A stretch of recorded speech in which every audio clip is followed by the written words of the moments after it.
ममोपात्त समस्त दुर्दक्षे द्वारा श्री परमेश्वर प्रीत्यर्थं तदेव लग्नं सुदिनं तदेव ताराबलं चन्द्रबलं तदेव विद्याबलं दैवबलं तदेव लक्ष्मीपदे ते अङ्घ्रियुगं स्मरामि करिष्यमानस्य कर्मणः निर्विघ्नेन परिसमाप्त्यर्थम् आदौ विघ्नेश्वर पूजां करिष्ये।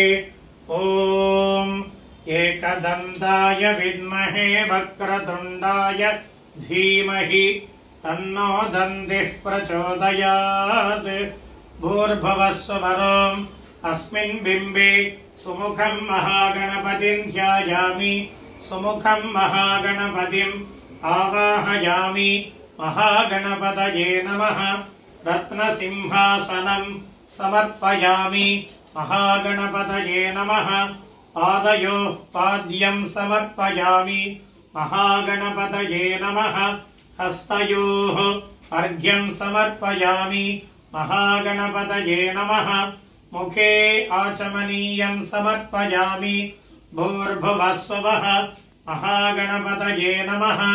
सर्वाङ्गे शुद्धोदकस्नानं समर्पयामि। स्नानानन्तरम् आचमनीयं समर्पयामि। महागणपतये नमः। वस्त्रार्थमक्षतान् समर्पयामि। उपवीदार्थमक्षतान् समर्पयामि। आभरणार्थमक्षतान् समर्पयामि। महागणपतये नमः। दिव्यपरिमल गन्धान् धारयामि। महागणपतये नमः। गन्धस्योपरि हरिद्राकुङ्कुमं समर्पयामि। महागणपतये नमः। पुष्पमालां समर्पयामि। पुष्पैः पूजयामि। ॐ सुमुखाय नमः। ॐ एकदन्ताय नमः।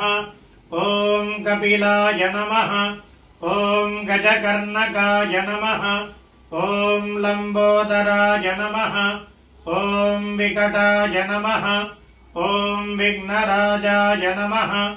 ॐ विनायकाय नमः। ॐ धूमकेतवे नमः। ॐ गणाध्यक्षाय नमः। ॐ भालचन्द्राय नमः। ॐ गजाननाय नमः। ॐ वक्रतुण्डाय नमः। ॐ शूर्पकर्णाय नमः। ॐ हेरम्बाय नमः। ॐ स्कन्दपूर्वजाय नमः। महागणपतये नमः। नानाविधपरिमल पत्रपुष्पाणि समर्पयामि। दशाङ्गं कुङ्कुलं धूपं सुगन्धं सुमनोहरम् आग्रेयः सर्वदेवानां धूपोऽयं प्रतिगृह्यताम्। महागणपतये नमः। सुगन्धधूपमाग्रापयामि। धूपानन्तरम् आचमनीयं समर्पयामि। नैवेद्यं प्रोक्ष्य भूर्भुवस्सुवः